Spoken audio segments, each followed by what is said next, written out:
Based in the city of Vienna, the Institute for European Tort Law and its partner, the European Centre of Tort and Insurance Law, gather reports from academics and practical tort lawyers all over Europe.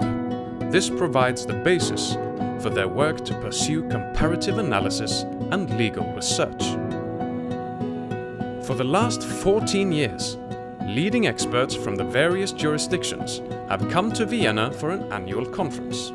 Here, each jurisdiction is represented by a speaker who present one or a few specific court cases from their home country. The aim of the annual conference is that tort lawyers from all over Europe come and report just what is the most important developments in their respective national tort law in the last year. This is a great place where tort lawyers all over Europe and indeed from further afield can get together and talk about issues of pressing concern to those interested in legal liabilities for damage, to listen to developments from other countries, to hear experienced academics summarising why they're important, and at the same time to do so in a really relaxed atmosphere where people can put questions without ever being concerned that they may be exposing their own ignorance. We all meet here, we exchange our views, we see what the latest developments are. We have a focus on just one or two developments per jurisdiction. I saw this conference start from the very beginning. At the time, I must admit that I was slightly skeptical because the idea of having a one-day presentation of all jurisdictions in Europe in such a condensed format would be a big challenge for both the speaker and the audience.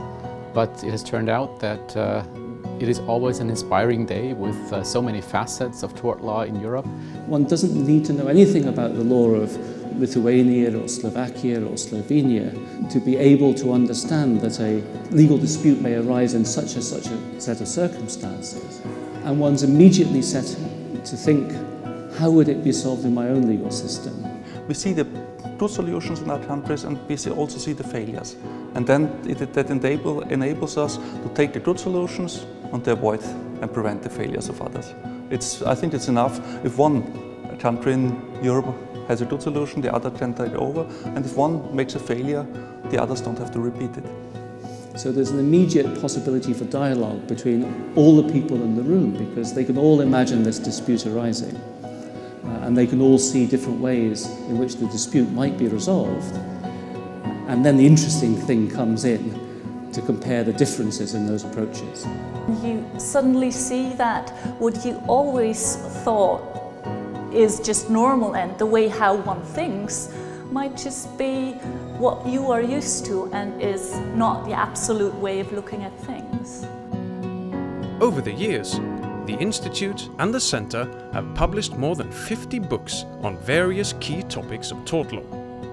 Through this effort, they have acquired a leading position in this area. If you do not look at just 1 year, you really get a feeling of what the latest tendencies are within tort law.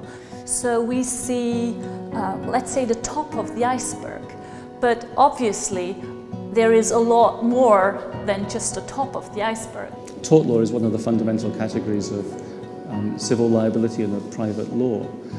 It embodies fundamental notions of personal responsibility. When one's building a European Union constructed on appropriate legal foundations, which include private law foundations, there have to be opportunities for the exchange of ideas between experts from the various countries of the EU and indeed the wider European community. I think the main point is that people realize that they're living in a bigger world than not just within their own jurisdictions, and that they realize that input from outside makes you improve your own thinking and allows you to find better solutions for the problems within your own jurisdictions. We're raising the awareness how important it is to look beyond and to take other opinions, not only the small national opinions, into account. And so I think that's most important because, of course, we don't want to sit only in our rooms and think, but what we want to have is an impact in practice, and that's what we strive for, because I think the main purpose of Torts of Law is to help life and to go on and to have better solutions and better in practice.